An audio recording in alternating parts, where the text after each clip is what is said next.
자, 기도 드리시겠습니다.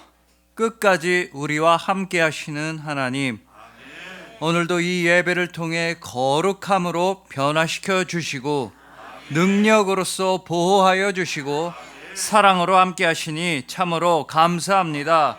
오직 예배만이 우리의 힘이자 우리의 소망이자 우리의 행복입니다.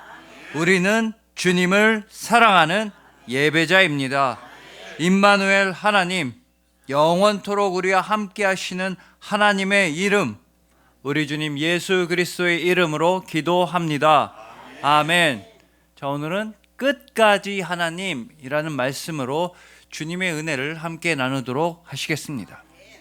여러분, 작가 조이스 박의 책에는 이런 이야기가 하나 나옵니다. 우리 모두는 다 살다가 정말 외롭고 고독하고 쓸쓸하고 힘들 때가 누구나 다 있다는 겁니다.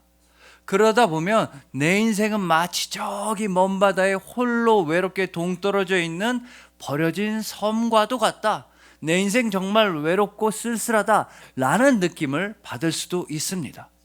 하지만 우리가 가만히 생각을 해보면 그 누구도 그렇게 외롭게 버려진 섬이 될 수는 없다는 것입니다. 그 어떤 섬도 실제로 완전히 버려진 섬은 없기 때문입니다. 여러분, 예를 들어서 독도를 한번 생각해 보십시오. 울릉도 동남쪽 백길 따라 200리 외로운 섬 하나, 새들의 고향입니다. 그래서 이 독도에는 사람들도 찾아오지 않을 것 같고 아무도 없고 외롭고 그냥 갈매기만 몇 마리 날아다니는 정말 버려진 섬 같지만 그렇지가 않다는 겁니다. 이 독도라고 하는 섬의 뿌리 부분, 바다 밑으로 깊숙하게 내려가서 있는 그 뿌리 부분은 바다 밑으로 해서 다른 대륙과 우리나라 땅이랑 연결이 되어 있다는 겁니다. 그래서 독도는 버려진 땅, 외로운 땅이 절대 아닌 것입니다.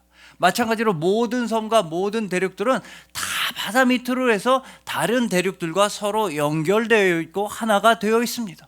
그래서 우리가 살고 있는 이 지구라고 하는 땅은 큰 바다에 의해서 다 갈라지고 분열되고 서로 다 찢어진 것이 절대 아니라 오히려 우리가 살고 있는 이 지구라고 하는 땅은 거대한 하나의 대륙으로 연결되어 있으며 다만 중간중간에 사이사이에 바닷물이 고여 있을 뿐이라는 겁니다. 자, 이처럼 우리는 다 하나로 연결되어 있기 때문에 이 땅 어디에선가 아픔으로 죽어가는 아이가 있다면 우리의 일부 역시도 죽어가는 것입니다. 이 세상 어디에선가 학대당하고 제대로 치료받지 못하고 먹지 못하는 그런 안타까운 아이가 있다고 한다면 우리의 몸과 영혼 일부도 아파져야만 정상인 것입니다. 왜냐? 우리 모두는 다 아버지 하나님의 사랑 안에 머무르고 있는 우리는 다 아버지의 자녀이며 아버지의 가족인 것입니다. 그렇기 때문에 여러분들은 절대로 완전히 외롭거나 완전히 버려지거나 완전히 우울하거나 쓸쓸할 수가 없다는 것입니다. 여러분들은 완전히 외톨이가 될 수조차 없습니다. 비록 세상이 여러분들에게 등을 돌리고 또 어떤 사람들이 여러분들을 따돌린다 한다 할지라도 여러분들은 완전히 버림받거나 외로운 사람들이 아닙니다. 왜냐? 주님께서 항상 여러분과 함께 하시고 주님께서 여러분을 사랑하시는 것입니다. 여러분은 오직 주님의 것입니다. 바로 오늘 본문에서도 나라와 백성의 크나큰 위기가 찾아왔을 때 바로 그 위기 상황 가운데서 거룩한 예배를 통해 하나님께서 직접 만나주시고 놀라운 예배를 통해 하나님께서 직접 선지자로서의 소명을 주신 이사야가 등장하고 있습니다. 이 위대한 선지자 이사야는 오늘 본문 말씀을 통해서 우리가 어떻게 해야지 끝까지 하나님만 따르고 끝까지 하나님만 믿고 끝까지 하나님만 소망할 수 있는지 그 믿음의 길을 우리에게 알려주고 있습니다. 근데 매우 역설적이게도 우리가 끝까지 하나님만 따를 수 있는 그 유일한 길은 바로 역설적이게도 하나님께서 먼저 거룩한 예배를 통해 여러분을 끝까지 붙잡아 주시고 여러분을 끝끝내 만나 주시고 여러분을 영원히 사랑하여 주신다는 것입니다. 그래서 오늘 본문 말씀을 통해서 예배와 말씀과 기도의 자리를 끝까지 떠나지 아니함으로써 끝까지 하나님만 붙잡고 전진하는 우리 모두가 되기를 소망해 봅니다. 우리를 위해 당신의 모든 것을 다 헌신하시고 희생하신 예수님께서 여러분의 모든 죄악과 부정함을 끝까지 용서해 주시고 직접 십자가 위에서 하늘나라의 영광의 빛을 비추어 주신 여러분들을 주님의 이름으로 축복합니다.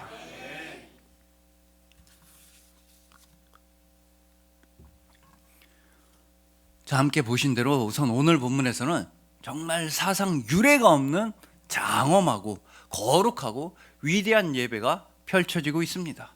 성경 전체를 다 통틀어 봐서도 오늘 본문만큼이나 거룩하고 장엄한 예배는 아마 요한계시록 후반부에 나오는 그 예배밖에 없을 것 같습니다. 그 정도로 거룩하고 놀라운 예배가 오늘 본문에서 펼쳐지고 있는데 바로 이 예배 가운데 하나님께서는 이사야한테 선지자로서의 소명을 탁 맡겨주시는 겁니다. 근데 여기서 우리가 궁금한 건 왜 이사야 선지자는 오늘 본문인 이사야서 6장에 들어와서야 자신은 하나님의 선지자가 되었다, 이렇게 해서 선지자가 되었다라고 설명하고 있느냐, 이게 궁금한 겁니다. 이사야 선지자는 왜 도대체 이사야서가 시작하자마자 이사야서 1장에서부터 나는 이렇게 해서 선지자가 되었다, 하나님의 선지자가 된 경위를 설명하는 것이 아니라 이사야서가 시작하고도 한참 뒤인 오늘 본문 이사야서 6장에 들어와서야 하나님의 선지자가 된 경위를 설명하고 있는 것입니다. 여러분, 후배 선지자인 예레미야만 해도 예레미야서 1장에서 예레미야서가 시작하자마자 나는 이러저러해서 하나님의 선지자가 되었습니다 라고 밝힌 이후에 선지자로서의 활동을 쭉 해나갔던 겁니다. 다른 대부분의 선지자가 다 일단은 선지자가 된 경위를 밝힌 다음에 선지자로서의 사역을 해 나갔습니다. 근데 왜 유독 이 이사야 선지자는 이사야서 6장에 들어와서야 자신은 이러해서 하나님의 선지자가 되었다라고 설명을 하고 있느냐는 것입니다. 그 이유에 대해서 조영민 목사님은 다음과 같이 설명하십니다.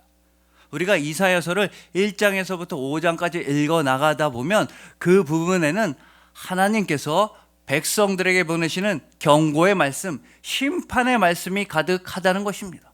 너희들 지금 죄악이 너무 심하다, 너무 많이 타락했다, 너희 가운데서 공의와 사랑을 찾아볼 수가 없구나, 계속해서 이런 식으로 나가면 너희 정말 큰일 날 거다, 너희 멸망당하고 패망당할 것이다 라는 경고의 말씀, 심판의 예언을 5장까지 계속해서 보내고 계신 것입니다. 그러다 드디어 오늘 본문인 이 이사야 6장에 들어와서 하나님께서는 회복의 길에 대해서 알려주십니다. 생명의 길에 대해 다시 한번 깨닫게 해주시는 것입니다. 그 회복과 생명은 다름이 아니라 오로지 예배를 통한 회복과 생명에 대해 알려주시는 것입니다. 자, 이 거룩한 예배를 보아라. 내가 직접 주관하는 이 하늘의 예배를 잘 보고서 배우고 본받고 행해라. 너희도 거룩한 예배를 통해서 너희의 죽음을 생명으로 변화시켜라 라고 귀한 말씀을 오늘 본문에서 알려주시는 것입니다. 더군다나 오늘 본문 이사야서 6장은 나라와 백성들에게 정말 큰 위기가 닥쳐왔을 때 바로 그 순간에 전해진 말씀이라는 사실 또한 우리는 놓쳐서는 안 되는 것입니다. 오늘 본문 말씀은 이렇게 시작하고 있습니다. 본문 1절입니다. 우시야 왕이 죽던 해에, 여러분 우시야 왕이 죽었다고 했는데 이 우시야 왕은 남유다 왕국에서 최고의 전성기를 이끌어 냈었던 왕입니다.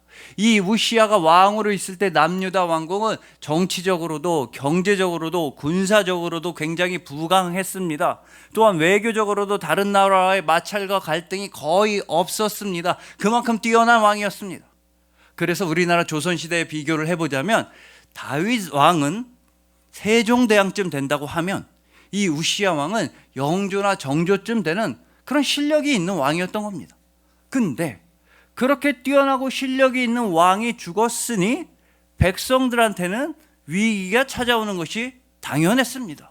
지금까지 편안하게 누리고 있었던 경제적 번영, 군사적 안녕, 외교적 평화가 전부 다 깨어지는 그런 위기가 백성들에게 찾아왔던 것입니다. 자, 그렇다면 이렇게 하나님의 백성들에게 위기가 찾아왔다면 하나님의 백성은 과연 어떻게 해야 살아남을 수가 있는 것입니까? 그 길은 오직 예배밖에 없다고 오늘 본문은 말씀합니다. 다시 하나님께로 돌아가는 것, 오직 하나님을 만나는 것만이 살 길이라고 오늘 본문은 말씀하고 있는 것입니다. 그렇기 때문에 나라와 백성에 정말 큰 위기가 찾아온 이 이사야서 6장에서 하나님께서는 예배를 통한 회복과 예배를 통한 생명의 길을 알려주시는 것이며, 이 선지자 이사야는 회복의 소명을 받은 선지자다, 예배를 다시 살릴 의무가 있는 선지자라는 사실 또한 함께 확실히 알려주시는 것입니다. 그렇지만 여러분, 우리 삶에 이와 같은 위기나 고난이 없었으면 얼마나 좋겠습니까? 항상 안녕하고 번영하고 번성하기만 하면 얼마나 좋겠습니까? 매달마다 꼬박꼬박 내 통장에 많은 돈이 꼬박꼬박 알아서 들어오고, 또 가족들은 다 건강하고, 자녀들은 학교에 보내놨더니 막 1등해서 돌아오고 좋은 회사에 취업하고 그러면 얼마나 행복한 삶이겠습니까? 그럴 수 있는 사람은 아무도 없습니다. 모든 사람에게는 위기와 고난이 찾아오게 되어 있습니다. 그러나 하나님께서는 오늘 본문 가운데 그 위기와 고난을 승리할 수 있는 길을 알려주시는 것입니다. 가장 큰 위기와 고난이 찾아온다면 돈보다도 예배가 소중하다, 성공이나 출세나 권력이나 다른 사람보다 예배만이 중요하다라고 알려주시는 것입니다. 그것도 하나님 아버지께서 직접 주관하시는 하늘의 예배를 통해서, 거룩한 예배를 통해서 정말 완벽하고 훌륭한 시청각 자료까지 동원해 주시면서 예배의 소중함과 중요성에 대해 너무나 분명히 말씀하고 계신 것입니다. 자, 이렇게 귀한 예배의 소중함과 중요성에 대해 김상현 목사님은 본인의 책에서 이런 말씀을 하십니다. 이 목사님께서 개척을 하신 다음에 그 교단에서 열리는 지방회에 매달마다 참석하셨다고 합니다. 그러니까 같은 지역 안에 있는 같은 교단의 목사님들끼리 한 달에 한 번씩 모이셔서 뭐 행정 업무도 처리하시고 지역 사회 발전과 지역 교회 성숙을 위해 여러 가지 회의도 하는 그런 모임이 한 달에 한 번씩 있었던 겁니다. 그래서 그 모임에 매달 참석했는데 어떤 목사님이 이 목사님한테 어이 작은 교회 목사님 안녕하쇼 이러는 겁니다. 아 그래, 이제 막 개척했으니까 성도도 없으니까 작은 교회 목사 맞지? 이러고 웃으면서 넘기셨습니다. 근데 그 다음 달에 가니까 그 목사님이 또 어이 작은 교회 목사님 안녕하쇼, 만날 때마다 마주칠 때마다 어이 작은 교회 목사님 작은 교회 목사님 작은 교회 목사님 이러는 겁니다. 하도 그렇게 듣다 보니까 목사님이 속이 상하셨습니다. 그래서 집에 와서 간절히 기도하는 겁니다. 아버지, 나 작은 교회 목사 싫어요. 이제 아버지, 나도 무시당하고 막 관시당하는 작은 교회 목사 이제 그만하고 싶습니다. 아버지, 나 좀 큰 교회 목사 시켜주세요. 성도님들 엄청 많이 모여서 다시는 무시 안 당하는 큰 교회 목사 시켜주세요. 이렇게 간절히 기도하는 동안에 하나님께서는 깨달음을 주셨습니다. 이 목사님을 향하신 하나님 아버지의 뜻을 알게 해주셨던 겁니다. 목사님을 향하신 하나님 아버지의 뜻은 너무나 감사하게도 작은 교회 목사가 아니었다는 겁니다.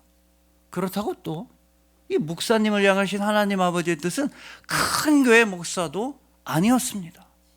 하나님께서 원하시는 목사는 그저 열심히 충성하고 섬기는 목사였습니다.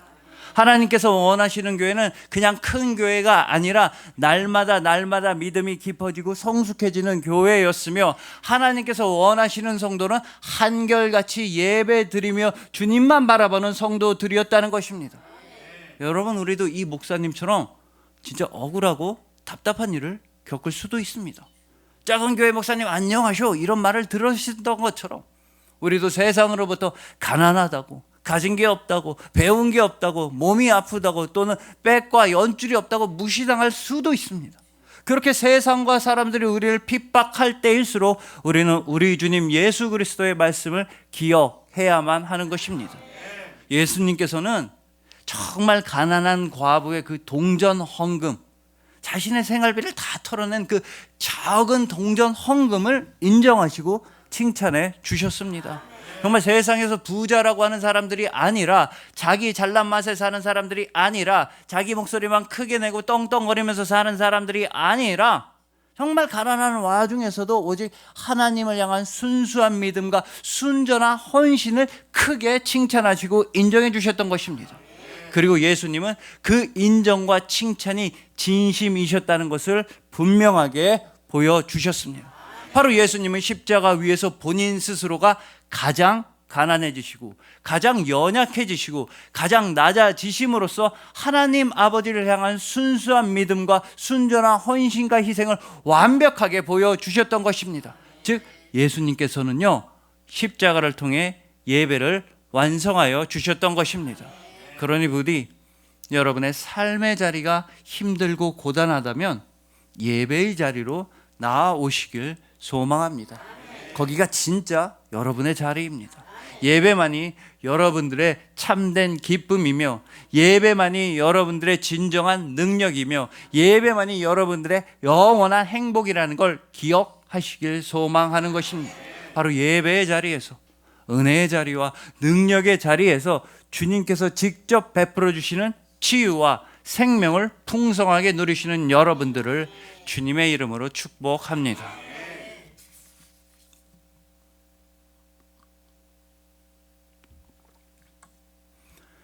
자, 다음으로 오늘 본문에서 말씀드린 대로 정말 장엄하고 거룩한 예배가 펼쳐지고 있습니다. 하나님 아버지께서는 직접 아주 높으신 보좌에 앉으셨으며 그 하나님의 옷자락은 성전을 가득 채우고 뒤덮고 있었습니다. 그리고 천사들은 막 날개를 6개씩이나 달고 이리저리 막 날아다니고 있었으며 하나님을 찬송하는 소리가 충만했던 것입니다. 그러자 거룩한 연기가 성전을 가득 채우게 되었습니다. 여러분, 이 말씀은 1차적으로는 우리의 아버지 하나님께서는 예배를 통해 영광을 받으시고 예배를 정말 기뻐하시고 예배 가운데 그 거룩하심과 영광을 마음껏 드러내신다는 뜻입니다. 바로 지금 여러분들이 드리고 있는 이 귀한 예배가 우리 하나님 아버지한테 있어서는 기쁨이요 미소가 된다는 뜻입니다.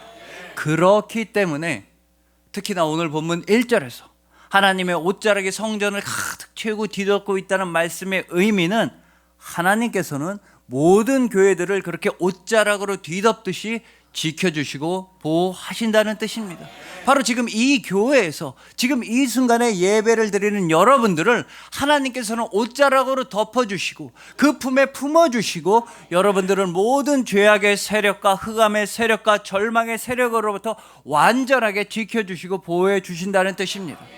그러니까 하나님께서는 보통 분이 아니라 온 세상을 창조하신 창조주이시며 만왕의 왕이십니다. 그렇게 위대하고 거룩하고 광대하신 하나님께서는 다름이 아니라 여러분의 아버지가 되는 걸 가장 기쁘게 선택하셨던 것이며 또한 자녀인 여러분들이 드리는 예배를 제일 크게 기뻐하신다는 뜻입니다. 그래서 지금 이 순간 드리는 예배를 통해 여러분들은 만왕의 왕이신 하나님 아버지의 왕자이자 공주로 천국에서 인정을 받고 있다는 뜻입니다. 그러나 안타깝게도 여전히 세상의 많은 분들은 하나님 아버지의 이런 마음을 모르고 있습니다. 우리를 향하시는 그 애끓는 사랑의 마음을 모르는 사람이 너무나 많이 있습니다. 동시에 많은 사람들이 나 자신에 대해서도 모르고 있습니다. 나는 하나님 아버지의 귀한 사랑을 받는 귀한 자녀다 라는 걸 모르고 있으며 또한 다른 사람들도 마찬가지로 하나님의 형상으로 지음받은 귀한 존재라는 걸 모르고 있습니다. 즉 하나님에 대해 모르고 나 자신에 대해 모르고 다른 이웃들에 대해 모르고 있다 보니까 이 세상에는 전쟁과 싸움과 갈등이 끝나질 않는 것입니다. 바로 이런 맥락에서 스스로를 고백하면서 윤치현 목사님께서는 나단이 찾아온 날이라는 책에서 이런 이야기를 들려주십니다. 이 목사님은 꽤 오랜 시간 동안 큐티 사역, 말씀 묵상과 관련된 사역을 아주 오랜 시간 동안 해 오셨습니다. 그래서 많은 교회와 성도님들한테 큐티에 대해서 강의도 오랫동안 해 오시고 또 큐티에 대한 글도 많이 쓰시고 또 성도님들한테 큐티는 어떻게 하는 건지 직접 시연도 많이 보여주셨습니다. 그렇게 오랜 세월을 사역하시다 보니까 목사님도 모르게, 일부러가 아니라 목사님도 모르게 목사님 마음속에는 나는 좀 특별해, 난 좀 능력이 있는 사람이야, 나 좀 괜찮고 대단한 사람인 것 같아 라는, 크지는 않겠지만 그런 교만한 마음이 조금 생기셨던 모양입니다. 근데 중요한 건 그런 마음이 생겼다는 걸 목사님 본인만 빼고 주변 사람들은 다 눈치를 채고 있었다는 겁니다. 목사님께서 그냥 일상생활 하실 때나 교회 안에서나 강의를 하실 때나 누구를 만나도 대화 중에 다른 사람들을 정죄하고 비난하고 탓하는 말투가 본인도 모르게 나온다는 걸 목사님만 빼고 다 알고 계셨습니다. 사모님은 제일 먼저 아셨고 가족들, 성도님들까지 아셨습니다. 요새 우리 목사님 왜 저러시지? 이럴 정도였습니다. 그러나 어느 날 이 목사님께서는 소그룹 강의를 하고 계셨습니다. 근데 그날따라 그 소그룹에 강의를 들으러 온 사람들이 입을 모아서 목사님한테 이런 식으로 말하는 겁니다. 목사님은, 우리 목사님은 참 자기 자랑이 많으세요. 목사님 얘기 듣고 있다 보면 하나님은 하나도 나오질 않고 어떻게 목사님만 부각되는 것 같아요, 막 이러는 겁니다. 장난식으로. 근데 그 말을 듣고 목사님은 속으로 엄청 화가 나셨습니다.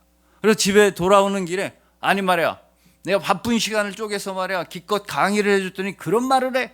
나만큼 훌륭한 사람이 없고 나만큼 헌신한 사람이 또 어디 있다고, 저 사람들이 말이야 나를 몰라도 한참 몰라 어떻게 저런 소리를 하나. 엄청 화가 나셨습니다. 그 순간 하나님께서 마음을 하나 주셨습니다. 목사님은 아니구나, 저 사람들이 나를 모르고 있었던 게 아니라 내가 내 자신을 모르고 있었다. 내가 다른 사람들을 불편하게 하고 힘들게 하고 나한테 교만한 마음이 있다는 걸 내가 모르고 있었다. 내가 나에 대해 너무 모르고 있었구나 깨닫게 되자 그 자리에서 곧바로 회개 기도를 하시고 모든 교만과 자기 자랑은 다 내려놓으시고 다시 한번 나보다 나를 더 잘 아시는 하나님, 나보다 나를 더욱더 사랑하시는 하나님께 다시 한번 매달리는 계기가 되었다고 말씀하시는 것입니다. 여러분, 이처럼 우리는 나 자신에 대해 몰라도 너무 모르고 있습니다. 하다못해 진짜 똑같은 김치찌개인데, 정말 하나도 다를 게 없는 똑같은 김치찌개인데 어제 저녁에는 싱겁다고 화를 내고 오늘 아침엔 또 짜다고 화를 내고 이따가는 맵다고 화를 낼 게 분명합니다. 그게 우리입니다. 그리고 우리는 우리 자신에 대해 모를 뿐 아니라 함께 살아가는 사람들의 마음도 잘 모릅니다. 나랑 같이 살고 있는 가족들이 요새 어떤 슬픔이 있는지 모르고 있으며 나랑 정말 친한 친구들, 성도들한테 어떤 고민이 있는지 잘 모르면서 살아갑니다. 뿐만 아니라 우리는 당장 오늘 하루만 해도 어떤 일이 벌어질지 전혀 모르고 살아갑니다. 여러분, 제가 얼마 전에 앉아서 곰곰이 한번 따져보고 생각해 봤습니다. 그랬더니 단 하루도 그냥 넘어가는 날이 없었습니다. 단 하루도 편하게 넘어가는 날 없었습니다. 단 하루도 뭐 귀찮은 일 없고 사건 사고 없고 문제 없이 그냥 넘어가는 날은 단 하루도 인생에 없었습니다. 하다못해 어떤 날은 TV가 안 나오질 않나, 그 다음 날은 보일러가 고장나서 뜨거운 물이 안 나오고, 그 다음 날은 뭐 컴퓨터가 고장났다 그러고, 그 다음 날은 보험을 다시 가입해야 된다 그러고, 복잡한 일이 매일마다 생깁니다. 실제로 며칠 전에는 하도 오랜만에 다림질을 해봤는데 오랜만에 하니까 다리미가 작동되는지 안 되는지 긴가민가한 겁니다. 그래서 굉장히 멍청해, 다리미가 잘 뜨겁나? 이러다가 제 얼굴을 다릴 뻔했습니다. 가뜩이나 밋밋한 얼굴인데 눈과 코 다 없어질 뻔했습니다. 여러분, 이처럼 우리는 우리 자신에 대해서 너무나 모르고 답답하게만 살아가지만, 그러나 주님께서는 여러분들을 너무나도 잘 알고 계십니다. 오죽하면 여러분의 머리카락 하나까지도 다 알고 계시며, 무엇보다 여러분들 마음속 가장 깊은 곳에 있는 그 슬픔과 고민 다 알고 계십니다. 다른 사람들한테는 죽어도 말할 수 없는 그 여러분만의 과거와 상처와 아픔, 주님께서 다 알아주시며 다 품어주시는 것입니다. 그렇기 때문에 예수님께서는 여러분 보고 십자가를 바라보라고 말씀하십니다. 내가 너희를 대신해서 다 아파했으니까 너희는 더 이상 아파하지 않아도 된다고 십자가에서 말씀하십니다. 너희들의 고난과 핍박과 과거와 슬픔 내가 다 알고 있으니까 내가 너희를 위해 대신하여 죽겠다고 십자가에서 말씀하시는 것입니다. 즉 예수님께서는 십자가 위에서 다름이 아니라 여러분을 사랑한다고 외치고 계신 것입니다. 그러니 부디 그 십자가 위에 계신 예수님을 향해서 여러분들의 모든 수고와 무거운 짐을 다 내려놓으시길 소망합니다. 여러분을 위해 대신해서 죽기까지 하신 예수님 앞에서라면 사람과 세상에는 절대로 말할 수 없었던 여러분만의 과거와 슬픔과 고민 모두 다 털어놓는 정말 진솔한 그리스도인이 되시길 소망하는 것입니다. 여러분을 대신해서 아파하시고 여러분을 대신해서 죽기까지 하신 예수님께서 그 십자가 위에서 내가 다 이루었다 말씀하시고, 그러니 걱정하지 말아라, 안심해라, 내가 너희를 사랑한다 선포하여 주시는 여러분들을 주님의 이름으로 축복합니다.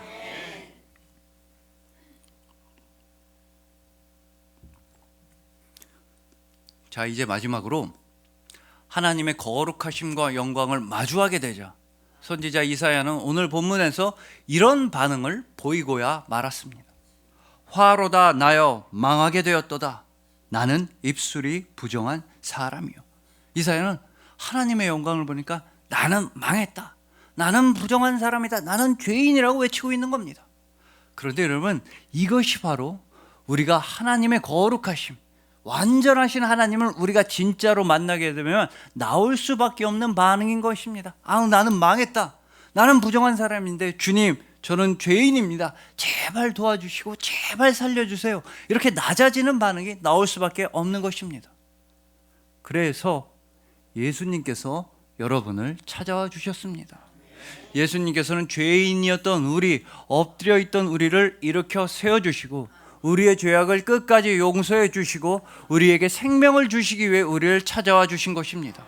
그러나 그렇다고 해서 예수님께서 우리를 찾아오신 그 모든 과정이 그냥 순탄하기만 하고 편안하기만 하고 쾌적하기만 했던 것은 절대 아니었습니다. 오히려 반대로 예수님은 당신의 모든 것을 다 망가뜨리시면서 당신이 가진 모든 것을 다 희생하고 헌신하시면서 우리를 찾아와 주셨던 것입니다. 여러분, 미국 프렌즈 대학교의 교수님이시자 그 대학교의 안에 있는 교회, 대학교의 목사님이시기도 한 패트릭 쉘 교수님은 항상 신입생들이 들어오면 이런 강의를 하신다고 합니다. 새 학기가 시작되면 교실을 가득 채운 학생들을 일단 몇 명씩 묶어서 조로 만듭니다. 몇 개의 조로 학생들을 나누는 겁니다. 그리고 각 조의 학생들에게 종이 박스, 종이 상자를 하나씩 나눠줍니다. 그리고 그 종이 상자 안에 전등을 켜고 그 종이 상자 안에 넣고 종이 박스 뚜껑을 딱 닫으라고 합니다.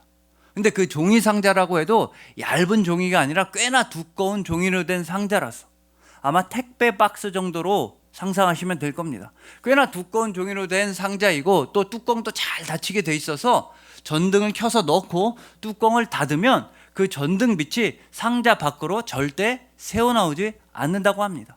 쉽게 말해서 밖에서만 보면은 그 상자 안에 전등이 켜져 있는지 안 켜져 있는지 알 수가 없다는 겁니다. 그냥 겉에서 보면 상자입니다.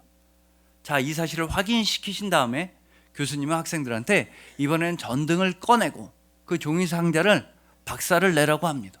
그럼 당연히 학생들은 이게 무슨 말인가 어리둥절하고 가만히 멀뚱멀뚱 서 있습니다. 그러면 교수님이 직접 시범을 보이시는 겁니다. 교수님은 종이 상자를 막 주먹으로 때리고 발로 차고 막 상자 위에 올라타고 막 점프를 하는 겁니다. 아무리 두꺼운 종이지만 성인 남성이 그렇게 험하게 다루고 막 때리면 상자가 망가질 수밖에 없습니다. 택배 상자는 그 정도면 망가집니다. 그러면 교수님이 직접 그렇게 본을 보이시는 걸 보고 대학생들은 완전 신이 나는 겁니다. 대학생들의 힘이 얼마나 셉니까? 종이 상자를 완전 너덜너덜 걸레처럼 만들어 놓는 겁니다. 이게 종이 상자였나 싶을 정도로 완전 페이지처럼 납작하고 찢어지고 완전히 박살이 나는 겁니다. 그러면 교수님은 학생들이 종이 상자를 완전히 박살낸 걸 다 확인하신 다음에 교실 불을 다 끄라고 합니다. 그리고 커튼도 다 치라고 합니다. 교실을 최대한 어둡고 깜깜하게 만드는 겁니다. 그런 후에 완전히 망가진 그 상자, 완전히 박살난 상자를 어떻게 형체만이라도 대충 얼기설기 세워놓습니다. 그런 다음에 이번에 다시 한번 전등을 켜고 그 상자 안에 전등을 집어넣는 겁니다. 그러면 그때 비로소 그 상자의 망가진 틈 사이로, 그 상자에 구멍 나고 찢어지고 부서지고 박살이 난 그 상자의 그 구멍 난 틈 사이로 전등빛이 밖으로 새어져 나오게 되는 것입니다. 원래 멀쩡한 상자일 때는 전등을 켰나 안 켰나 알 수 없었는데, 말하자면 상자가 겪어왔던 상처와 고난과 아픔을 통해서 상자 안에 있었던 전등의 빛이 깜깜했던 교실을 환하게 비추는 겁니다. 그러면 그 모습을 신기해서 바라보고 있는 학생들한테 교수님은 말씀하십니다. 이것이 바로 예수 그리스도의 사랑이다. 그러니까 예수님께서는 예수님 안에 있었던 그 치유의 빛과 은혜의 빛과 생명의 빛이 밖으로 새어져 나오기 위해서는 예수님 스스로 망가지시고 부서지셔야만 했다는 것입니다. 예수 그리스도 안에 있는 영원한 사랑의 빛이 죄악과 어둠으로 물들어가는 이 어두운 세상을 환하게 비추기 위해서는 예수님 스스로가 고난을 당하시고 십자가에서 죽으셔야만 했던 것입니다. 이것이 바로 예수 그리스도의 사랑입니다. 여러분, 분명히 오늘 본문 5절에서는 선지자 이사야는 하나님의 영광과 거룩하심을 마주하게 되자 이렇게 말했습니다. 나는 망했다. 나는 부정한 사람이다. 그러나 이어지는 6절과 7절을 보시면 하나님의 천사는 제단 숯불을 들고 와서 선지자 이사야의 입술에 대면서 이사야한테 너의 모든 죄악이 다 사라졌다. 너의 모든 죄악이 다 용서받았다고 확실히 선포했던 것입니다. 마찬가지로 여러분들의 모든 죄악이 다 사라지기 위해서, 여러분들의 모든 죄악이 다 용서받기 위해서, 즉 여러분들이 온전하고 흠이 없는 그리스도인이 되기 위해서는 우리 주님 예수님께서 온몸에 흠이 나셔야 했으며 상처를 입으셔야만 했던 것입니다. 제단 숯불보다 더 뜨거운 고통과 아픔을 예수님은 겪으셔야만 했던 것입니다. 예수님께서는 극심한 매질과 채찍질을 당하셔서 온몸의 피부가 다 뜯겨져 나가셨습니다. 또한 양손과 양발에는 정말 큰 대못에 의해 뚫리셨습니다. 그리고 예수님의 머리는 가시면류관을 쓰셔서 그 가시가 피부를 다 찌르고 찢고 들어와서 얼굴은 피로 물드셨으며 옆구리는 큰 창에 찔리셔야 했던 것입니다. 그런데 그렇게 온몸이 다 부서지고 찢어지고 그렇게 가장 아픈 와중에도, 그렇게 죽어가는 와중에서 예수님께서 원하셨던 것은 오직 여러분들의 치유와 회복이었습니다. 정작 예수님 당신은 죽어가시면서도 예수님께서 원하셨던 것은 여러분들의 생명과 자유였던 것입니다. 즉 예수 그리스도에서 오는 단 하나, 여러분들과 함께 영원한 부활 생명을 누리는 것이었습니다. 그러므로 우리 주님 예수님께서는 세상에서 가장 부유하신 분께서 스스로 가장 가난해지심으로써 여러분을 부욕해 하셨으며, 예수님은 영광 중에 영광 중에 영광이신 분께서 스스로 가장 비천해지고 낮아지심으로써 여러분들한테만큼은 영광의 그 빛을 비춰 주셨으며, 예수님은 생명 그 자체이셨는데도 스스로 죽임을 당하심으로써 여러분한테만큼은 영원한 생명을 부어 주셨던 것입니다. 그만큼 예수님은 여러분을 끝까지 보호하시며 여러분을 끝까지 지켜주시며 끝까지 여러분과 함께 하시는 것입니다. 우리 주님 예수 그리스도께서는 여러분들을 끝까지 사랑하시는 것입니다. 그리하여 삶이 힘들고 답답할수록 더욱더 예배의 자리, 은혜의 자리, 능력의 자리로 나와서 주님께서 친히 베풀어 주시는 회복과 생명을 넘치도록 받으시는 여러분들, 나보다 나를 더 잘 아시고 나보다 나를 더욱더 위로해 주시고 나보다 나를 더욱더 사랑해 주시는 예수 그리스도 앞에서 모든 수고와 무거운 짐을 다 내려놓으시는 여러분들, 당신의 온몸이 부서지는 한이 있다 할지라도 여러분들한테만큼은 그 영원한 영광과 생명과 구원의 빛을 밝게 비춰주신 예수 그리스도께서 영원토록 끝까지 사랑하시는 여러분들을 진심으로 사랑하고 축복합니다. 기도드리시겠습니다. 끝까지